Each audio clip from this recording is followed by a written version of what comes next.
hole paradigm in the center of our Milky Way. And this, of course, has a lot to do with instrumentation. I won't spend so much time on it, but it's very clear that as we went along in this 40-year journey, we always came to a conclusion, and then we felt, well, we need to do better still. And then, it developed more sensitive instruments, higher resolution, bigger telescopes, et cetera, et cetera. So if you look at the development of our field, which is high resolution imaging and spectroscopy in the infrared with ground-based telescopes mostly, you're looking at improvements of factors of 1,000 to even 10,000 in the capabilities, which has pushed, as you will see in the talk, which has pushed us from the first indications that there indeed is a central mass concentration in the galactic center to what is now, I would say, the best astronomical case for such a massive black hole on the basis of dynamical measurements. Now, of course, this is something which I haven't done by myself. Many people have been involved over the years. And lately, the so-called gravity collaboration, and I'll tell you what that is, has been using the 4 8-meter telescopes of the European Southern Observatory, which you see there, to do interferometry and still gain another big factor in angular resolution and astrometric performance. But that was just one step of many steps in this field. Now, of course, this is part of a yet bigger story, which is more than 100 years old, and started with the work of Albert Einstein and Schwarzschild, Penrose, Roy Kerr, Stephen Hawking, and many others. And I understand that you discussed many of these things yesterday, so I don't want to repeat any of this. Now, out of this beautiful theoretical work, of course, came a number of spectacular predictions, one of which is the existence of these objects we now call black holes. And as you may know, the theoretical work and the observational / experimental work for a long time did not really go hand in hand, because it was very difficult to think of possible candidates.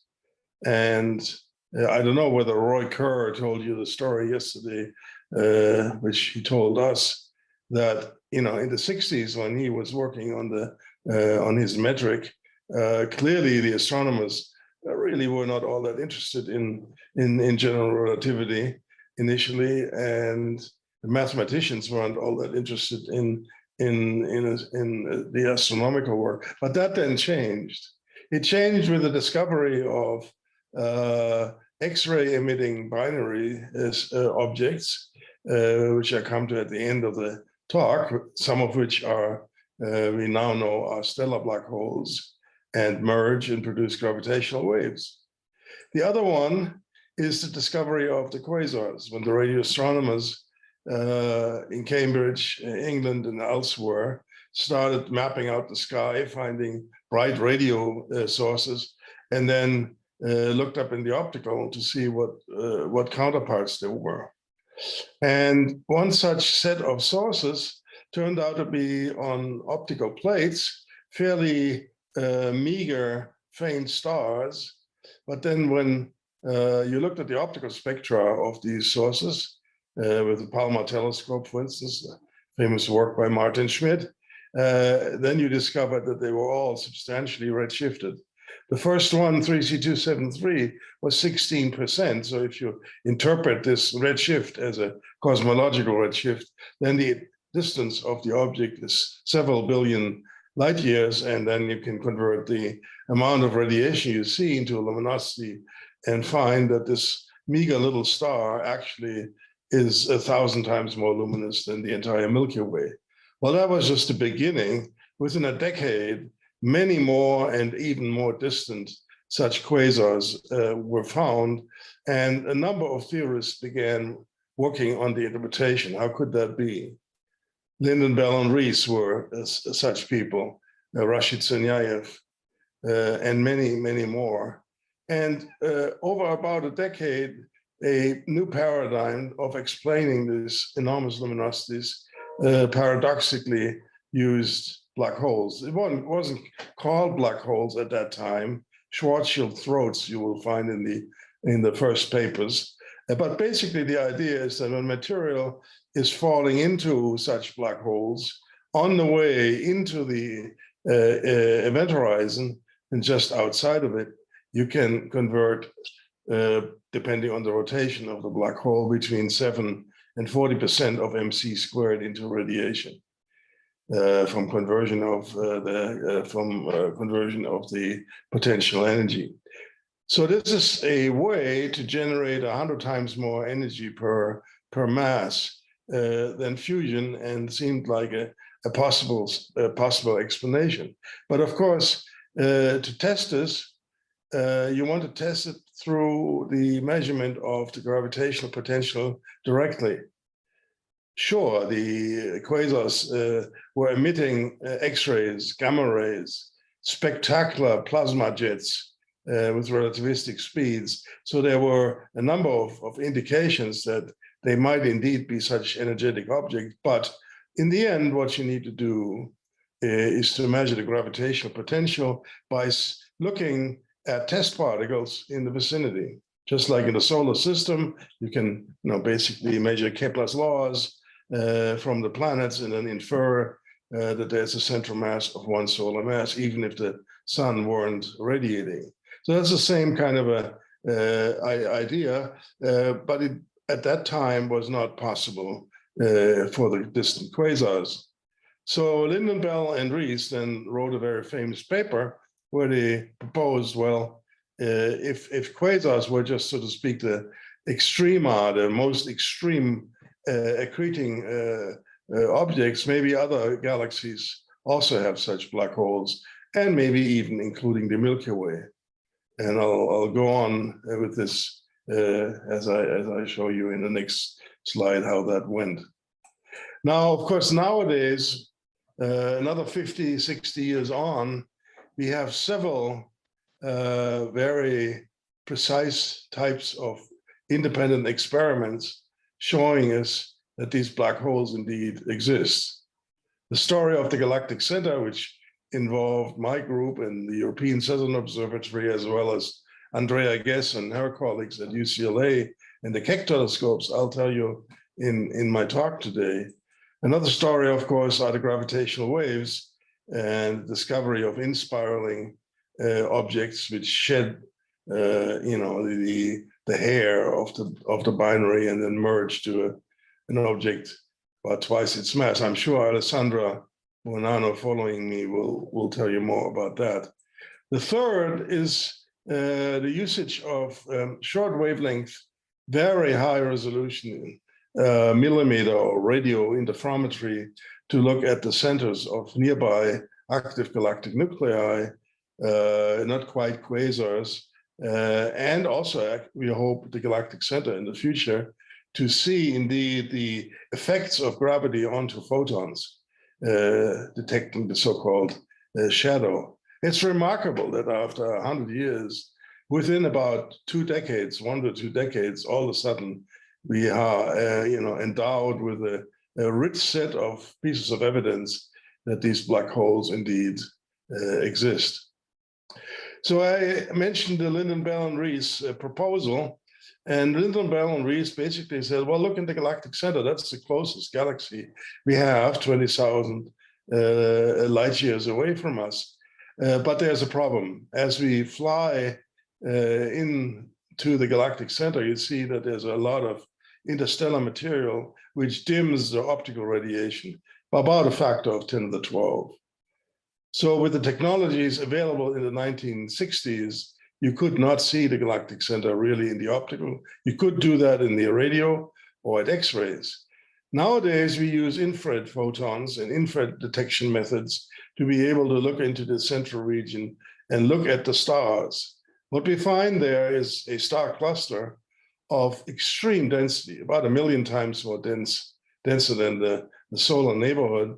And when the first measurements were possible, Eric Becklin and Gary Neugebauer, for instance, they found indeed very bright stars in the center of a Milky Way. So in principle, that is the way you might want to look for a central object, by looking at the motions of gas and stars in the galactic center.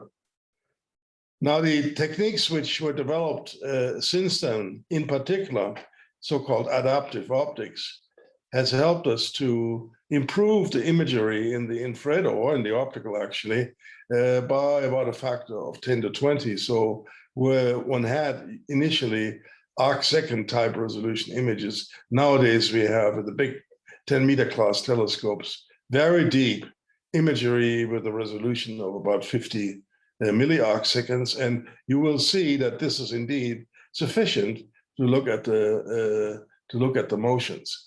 Now, this technology came in over time. In the meantime, one had to make do with gas clouds, which are in the galactic center, both ionized gas, which you see here in pink colors, as well as neutral gas, which is green. And these gas clouds emit lines. I mean, the lines of fine structure lines of neon, for instance, at 12 micrometers, or oxygen at 60 micrometers, which you can then use to look into the center and look at the Doppler motions of the central region. And the radio astronomers at the same time discovered that at the center of the star cluster and this gas streamers, there was a very compact radio source. We now know that this radio source is a mere 40 microarc seconds in diameter. We don't have an image quite yet. Maybe later this year we will see our first image, but we know it's extremely compact and indeed consistent with what might be the outer regions surrounding the event horizon of a few million solar mass black hole. Now, Charles Towns, the inventor of the laser and maser, in his later years moved to Berkeley, California, and with his students and postdocs started mapping out these motions through spectroscopy of the gas. And I joined the group then as a postdoc, and together over about a decade, we assembled ever more material on the motions of the gas clouds as a function of distance from the galactic center. And the results are shown on the left side from an annual reviews article in '87, where you can see that as you go from outside in, the mass decreases, as you would expect from an extended mass distribution. That's basically the stellar component in the nucleus of our Milky Way. But then inside of about a parsec, few light years, the mass does not change anymore and stays constant at somewhere between 2 and 4 million solar masses. That's how accurate we could determine it at the time. So that does indicate that there's more than just the stars, because the few million solar masses at about a parsec cannot be explained by the stellar density in the center. So this could be a black hole, and we in fact proudly wrote a Nature paper in 1985 telling everyone this is indeed an example probably of these black holes people had been looking at. Now, unfortunately, of course, the a few light years is 1 million times the event horizon of a few million solar mass black holes. So the evidence is obviously tentative. In addition, many colleagues felt that the gas motions were also perhaps dangerous to use, because if you have magnetic fields, well, then magnetic fields could influence the motions of the gas. If you have stellar winds, they could push around the gas. So gas clouds, while a first order tracer, are not the best way of tracing gravity. So the prescription really, how to go on is very obvious. Yeah, we had to go and change the tracer, go from gas to stars, and then go inward, go to higher resolution and higher accuracy measurements in order to see the motions of the stars. So by the 1990s, two groups then were doing exactly that. Our group in Germany here, using the telescopes of ESO, and then a little later, Andrea Guess and her colleagues started using the Keck telescopes. By the mid-90s, we had already then good evidence from the stars that indeed the gaseous evidence from the gas clouds were indeed correct. You can see this in this set of three images here, where 3 different years in red, in green, and in blue indicate the positions of stars. The green cross or yellow cross is Sagittarius star, the radio source, and the circle is about a light month. And so immediately you see there are stars close to Sagittarius star, which move very rapidly, very rapidly. You can easily see that on a scale of a few years. And the scale of the motions up there tells you that these motions are huge. They're about 100 times the velocity of the Earth around the sun. So if you convert this into a mass, given the distance of only a few light arc seconds, then you'll find that this must be 1 million solar mass concentration. The same kind of mass we had from the gas, but now measured with stars. You can also see that this mass must be concentrated, because if you go out from the center, you see that the color of the stars disappears. The outer stars are white. That means they are not moving very much relative to the inner stars. And indeed, that's the indication of Kepler's laws. And if you plot the mean motion as a function of distance, you do find a 1/square root of r distribution of the mean motions. So this was our first, shall we say, clear evidence from the stellar motions. But when you ask yourself, must this be a black hole? The answer is, well, it could be, but it doesn't have to be, because again, we are now on scales of a few 100,000 times the event horizon. And so it could be that there are other contributions due to, say, an extended cluster of neutron stars or other faint stars which you wouldn't see on the infrared images. So to go closer, you have to do two things. First of all, you have to still measure better, and you have to hope that you have a star which is really going deep into the potential, so you can come as close as you can to Sagittarius A star. Now, we are not in a laboratory, we are astronomers, so we cannot influence nature, so we have to hope that nature gives us such objects. And that was not expected, because it takes stellar objects billions of years to slowly sink into the center with two-body relaxation. So it's not really expected to see bright stars in the center, but they were there, and only a few years later, we were able to measure the motion of a single star on its elliptical orbit passing through Perry in 2002 at a distance of only 17 light hours. 17 light hours, that's about 4 times the orbital radius of Neptune. And the measurements of our group in blue and the measurements of the Keck group in red agree perfectly. So it's very clear that we're not hunting ghosts. These are really motions which can be verified. And the velocity at Perry in May 2002 of that star S2 or S02 was about 7,500 kilometers per second. Convert that into a mass again, v squared times r over g, and you find the same mass which you were talking about, but now contained within about 1,000 times the event horizon, okay? So we jumped now by a factor of about 100 inward, and now it's very difficult to think of any other configuration other than a black hole. It could be a boson star or any other non-black hole-like configuration, but that's all extremely speculative. Now, the next big step occurred 16 years later. Why? Well, because the orbital period of the star S2 is indeed 16 years. And both groups knew when that star comes around in 2018 again, then we should be able to make still better measurements. And in fact, if you measure well enough, given that the beta V over C is about 2.5% speed of light, we might be able to test some first order effects of general relativity. Now, we were lucky that on Paranal Mountain, where the VLT is located in the Atacama Desert, we have 4 8-meter telescopes.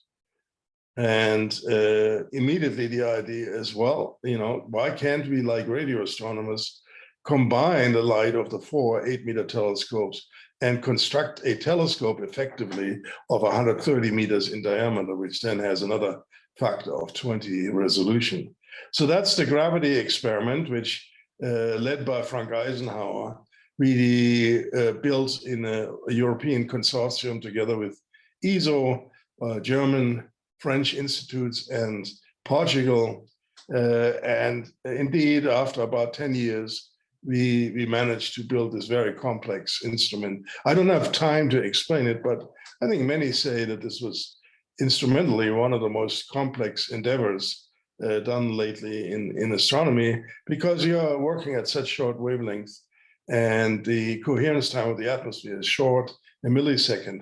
So you have to be very rapid. You have to send lasers everywhere to measure distances, et cetera, and then bring the light together in a coherent fashion. The great trick here with this experiment is really that we are doing phase reference interferometry, so that we are looking at a star nearby, which is bright enough that you can measure its fringes within the coherence time, and then you lock your fringes on that star, and then you can integrate on faint objects nearby and measure their positions very accurately. So gravity really has sharp eyes. It can resolve a euro cent coin on the moon, so that's about 10 micro arc seconds. So that's very beneficial, of course, for accurate measurements. So recall this image, our first image is in the infrared, then the detection of Sagittarius star somewhere in there. Then, of course, the adaptive optics, which now resolves the star field into many stars whose orbits then we were able to measure with adaptive optics over the next years. And then if you look at the region of only about 50 milliarc seconds around the radio source, which is that little star, well, then gravity resolves this region with exquisite precision of a few milliarc seconds. This is an image from end of May this year. Of course, the star S2 by that time had already passed through Perry, and I'll tell you about what we found. So in a way, you could say we were done in 2018 because the star S2 is the main thing we wanted to measure. But actually, by no means are we done, because this year, all of a sudden we found 4 stars, faint stars, zipping through there. And because we can measure so accurately, we can see the motion, on a scale of days. And here, over 3 months, you can see how 3 of these stars really are moving very rapidly. In fact, this one star S29 is now the new record holder. It goes deeper into the potential of the source Sagittarius A star, even than S2. So with these kinds of measurements, we have orbits of a number of stars. We can concentrate, so to speak, now on the innermost objects and look at the passage of these stars near Perry. So they parry on scales of about 100 times the distance between the Earth and the Sun. And as I said before, move there with about a few percent the speed of light. And we can measure these motions with 10 to 100 microarc second precision, depending on the brightness, etc., on the time scales of days. So that, in fact, is the Parry approach of the star S2 in 2018, and the Parry on May 19, 2018, again with 7,600 kilometers per second. So the first effect we were looking for is the so-called gravitational redshift. And indeed, in addition to the astrometric measurements, we have also imaging spectroscopy. So do our colleagues at UCLA and Keck. And so we can measure the change of the velocity of a spectral line of hydrogen and helium as a function of time. And you see how this went. And at Parry approach in 2018, this is near the maximum there. We were precisely recording the velocities every week or every few days, if possible, throughout this event. And then you can actually fit this whole set of data, the astrometric data, as well as the spectroscopic data, also taking into account that Sagittarius star, you saw that is also detected in the infrared. So therefore, it's a fairly straightforward differential measurement of measuring the separation between 2 points, and you get very accurate answers. And then you fit 14 parameters to this problem, including the mass and the distance of the galactic center. Then you can subtract the best fitting orbit from the data and look at the residuals. So that's what you see here now in wavelength space as a function of time. So the Newton orbit is that gray line, which we have subtracted from the data. GR predicts the red line. So about a 200 kilometer per second shift. Actually, I should say this 200 kilometers per second is 100 kilometers per second of the ppn2 of the GR plus the transverse Doppler effect. So that's really special relativity. But you can see that the data fit this curve, exceedingly well to about 30 times significance levels. Our colleagues at UCLA also found similar things. So clearly, general relativity was proven to be correct with this effect. The next more difficult effect is Schwarzschild precession. As you know, the prograde precession of a star orbiting a central object if there is no other mass around. Now, in the galactic center, the star S2 on its very elliptical orbit, the precession, of course, is not uniform. It is very strong near Parry and slows down away from Parry. So if you subtract again, the Newton orbit, and the gray line is in right ascension in one of the spatial coordinate, the Newton orbit, then you can see general relativity predicts the red curve, and the red and cyan data points clearly follow the GR prediction extremely well. The trick here, I should say, is to maintain the reference frame for the entire period of 16 years if you want to measure really the entirety of the effect. So we see it up, but also near Parry because of this very strong dependence of the Schwarzschild precession on the radius as basically a kink in the orbit. Now the star is already far out, and if you look at the upper right curve, now we can actually see the shift also by comparing the data points this year, which is the dark blue, to the data points 16 years ago. So you clearly see there, we see that shift also in the near apocenter data. So the Schwarzschild precession is also measured and is essentially fully consistent with GR. So if you introduce a fudge factor F, and F is equal 1 for GR and 0 for Newton, then F is 1.02 or something like this with a few percent uncertainty. Now, okay, so we are testing GR on sub-relativistic scales, I would say. That's great. But what about the event horizon region itself?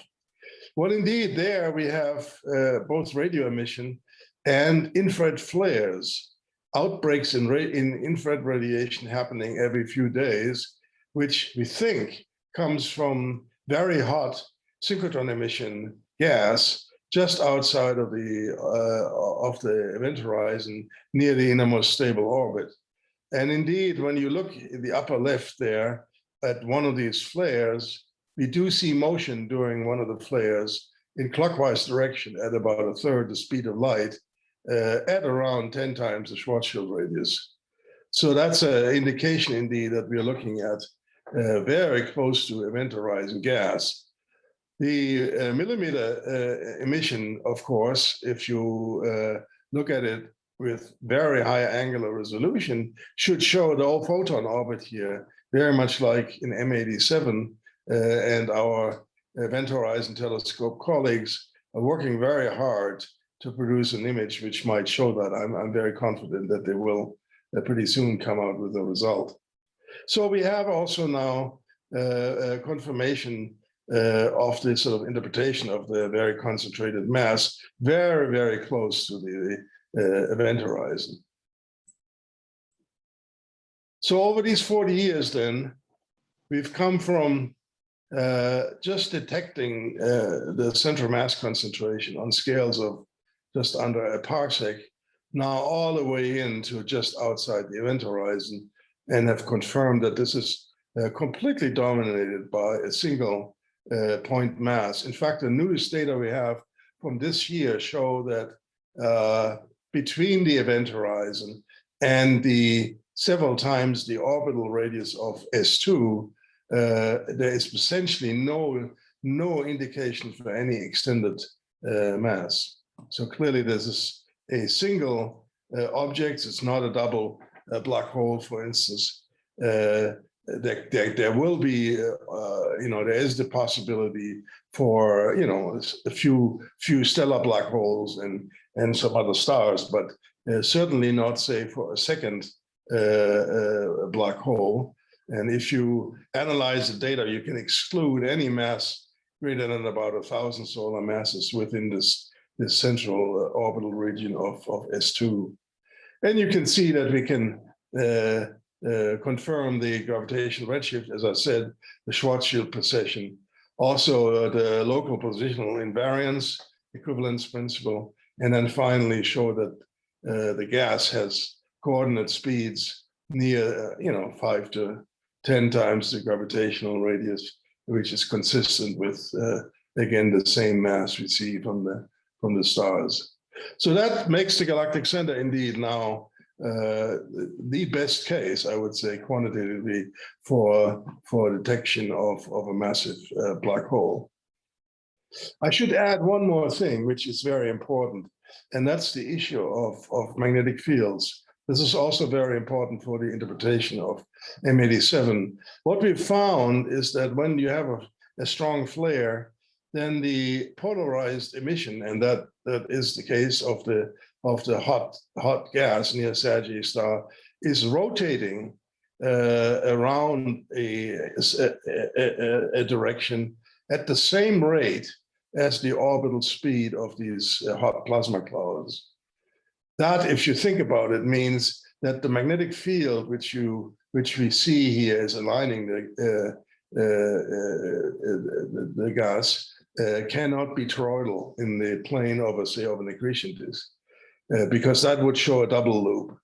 It must be poloidal, very much what also the radio astronomers have found for M87. So that means that in these cases, in these two cases, we are looking at a magnetically dominated accretion region rather than a accretion disk dominated region. There's just not very much gas falling into the center. and the magnetic field dominates, probably predicted in these MAD simulations, which a number of colleagues have been constructing. Let me finish then by asking whether we are sufficiently done to stop the project, so to speak, and go home. Now the answer, of course, is no, because we have, in the galactic center at least, not yet measured the spin of the black hole, and we haven't tested the no-hair theorem. We haven't shown that the quadrupole moment of the black hole is determined by the spin A and the mass m alone. We have measured m to about 0.2%, and we would like to measure A by looking for stars so close to the center that the lens steering precession can be detected. We have quite some good hope that this will happen. Now, as we look into the future, a number of new facilities come in addition to the interferometry, which I already touched on. ESO is building a 40-meter class telescope, which should be enormously helpful to look at very faint stars and detect higher order GR effects in the spectra of the stars. That's the ELT. A little further into the future is the experiment LISA, gravitational wave interferometry of ESA, and Alessandra probably will mention that. And that should be the ultimate machine to go at these kinds of problems. And with these, we can look forward to, I hope, improving the limits on this nuisance parameter epsilon, which for GR is equal to 0. Currently, we know from the gravitational waves in the LIGO experiment and our galactic center data that epsilon is less than 1, roughly speaking. With gravity and the EHT combined in the galactic center, we might push that to 0.1. If there's a pulsar in the galactic center, which can be measured very, very accurately, well, then one might be able to push this to a few percent. And as I said, ultimately, in 15, 20 years from now, LISA should push this to 0.01 or not if GR is not the ultimate solution. So this has been an extremely active field, and it's been absolutely fantastic in the last 2 years to see the enormous progress. Thank you very much. Thank you very much, Reinhard, for this really wonderful talk. So we already have some questions. I will read some of the questions that are in the Q&A. So there's this question asking, how can one test that there is a single black hole or binary black holes? I guess. Well, basically by looking at the motion of your test particles. Okay, so if there's a heavy second object, then you would not see the precession in its pure form. And if it's an extended mass, then you would see a Newtonian retrograde precession, which we do not see. So now, of course, our error bars are still sufficiently large that a small amount of this disturbance is possible, and that's what we've tried to capture in our simulations. But as we get better and better, we will, I'm sure, improve the limits to anything. But as I said, already now we can exclude anything but maybe a 1,000 solar mass object near the big black hole. Mm-hmm. Thank you. So Ten Liu also asked another question. By the way, if people want to talk, you can just saying this to the attendees, you can also talk. I can let you talk if you want. But Ten Liu is asking, so the essential feature of black holes is not high density, but the event horizon. Or do you directly detect the event horizon?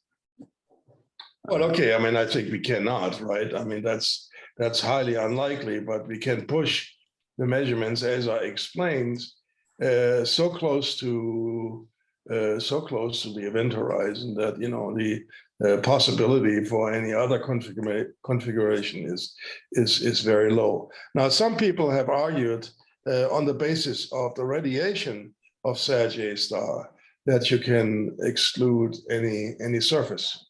So if you say, well, suppose this is a boson star which has a surface, then accretion onto these objects would generate thermal radiation.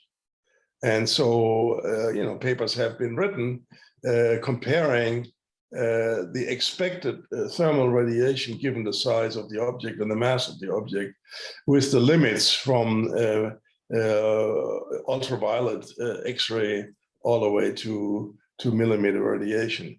And indeed, that makes a plausible case for the presence of an event horizon, but I would not personally call that as golden as the dynamical measurements.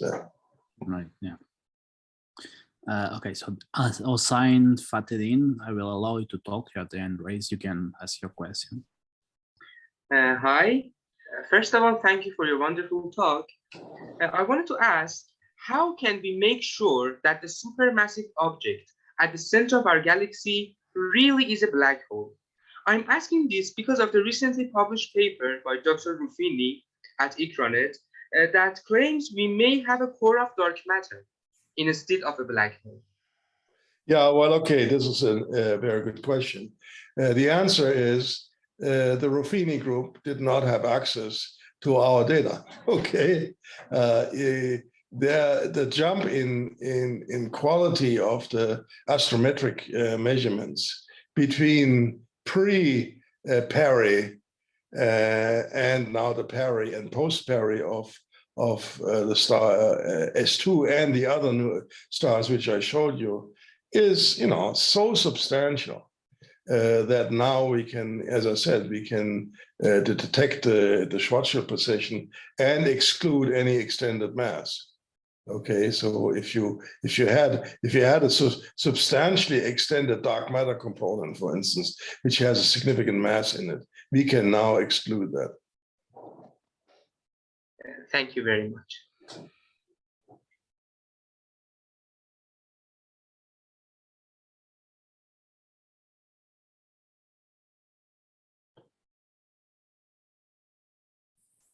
Richard, you are muted.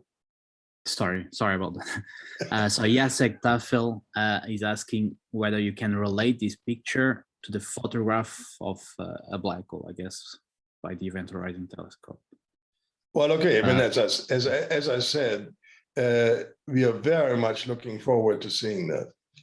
The M87 story is more complicated because there you see a prima facie test of general relativity with that is simply measuring the size of the central depression in light with the mass, which you know from other evidence. In the galactic center, as I said, we have a mass accuracy of 0.2%. So if you measure the size of the depression with the Event Horizon Telescope well enough, then this is an absolutely beautiful test of general relativity. The reason why the Event Horizon colleagues have not been able to quite yet get an image of the galactic center is the fact that there is so much variability going on. Exactly the variability which we are seeing and are using in the flares to see motion hinders the radio colleagues to make a long duration observation and then a Fourier transform, which is the way radio interferometry generates images. So what they're trying to do currently, as far as I know, is to try to use snapshot modeling and then basically marginalizing over a model such that in the end you can separate the variable emission and the constant emission, but then the constant emission should show this ring. In M87, the mass of the black hole is, about 6 by 10 to the 9 solar masses, and therefore the dynamical time scale of the gas near the innermost stable orbit is months or weeks. In the galactic center, the same number is 20 minutes, 30 minutes, and that's the big difference. The measurements the radio colleagues would like to integrate over is a few hours. And so in that time, the gas has already gone around the black hole a number of times. So if there are irregularities or fluctuations, you cannot Fourier invert. I hope I made that clear. Nice. Thank you. So there's a lot of questions that are showing up right now. Since you will not be here in the discussion session, I will try to ask some of them now. Well, perhaps I will ask 2 or 3 to not use too much time from the other speakers. So there's a question asking, is it possible to check the event horizon of Sagittarius A star using gravitational lensing of some background star by Sagittarius A star? Very good question. And the answer is we've tried. And it's possible that this will happen one day.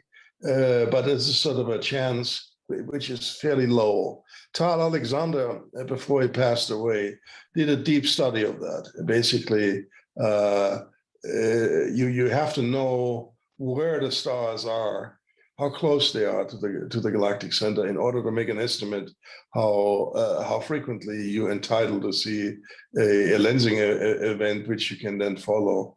And the answer is the effect is, I mean, the probability to see a bright enough effect where you see both images is fairly low. But I mean, you automatically are looking. But we've been looking for 20 years and we haven't seen one quite yet. Okay, could happen any day, but we have not seen it. Okay, so thank you. So I will ask, I think, well, at least one more question. So Pankaj asks, how certain are you that Sagittarius A star is a Kerr black hole and not a black hole driven by modified gravity theory? I would reflect that back to all the theorists who are here. Please help us. I'm a dumb experimentalist. Okay, we are trying to do our best, and we need your help. Please work with us to test whether indeed we can exclude some of these things. That's a very good question. I think we are entering a domain where detailed comparisons of the data we have, and also Andrea has, with the theoretical work may very well drive progress in the interpretation very quickly. Mm-hmm. So, well, I guess, so, well, there's only 2 questions, so perhaps we can go through them before closing. So there's Gungwon Kang asks how to reconstruct the 3D motions from 2D observations. Any uncertainties? Well, this is done because we measure, positions X, Y on the sky as a function of time. Thereby, we're getting velocities, we're getting accelerations, and all higher terms in that, as well as the wavelength, okay, through spectroscopy. So we are over-constraining the problem by a huge factor. Okay, so in the end, as I said, we are fitting 14 parameters, which are the orbital parameters, 0 points, the potential, the distance, and of course GR effects from thousands of measurements, which are all these higher order terms. And so that allows us very clearly and unambiguously to get to 3-dimensional structure. And now the final question. So is there any possibility of having jets or outflows in Sagittarius A star? That's a very, very good question. And the answer is, we know since a long time from radio observations that Sagittarius A star does not have a very long jet. Now, it's possible because of foreground electron scattering, which happens as we look through the galaxy in the radio, that a shorter jet or a fainter jet might be hard to see. But the most recent event horizon observations with the EHD at 3 millimeters, and I showed you this, show a very symmetric structure. In fact, in the paper by Isaun in 2019, you can see that they tested that image against the hypothesis of a basically only an event horizon situation versus 1 plus jet. And the jet solution really does not look very favorably. So that would appear that either the jet is very faint because there's not all that much accretion right now. That's the point I made before.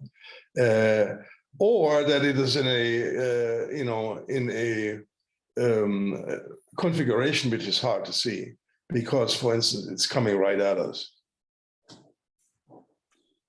Okay, thank you very much. So I think we can stop here to not to use too much time. Thank you very much.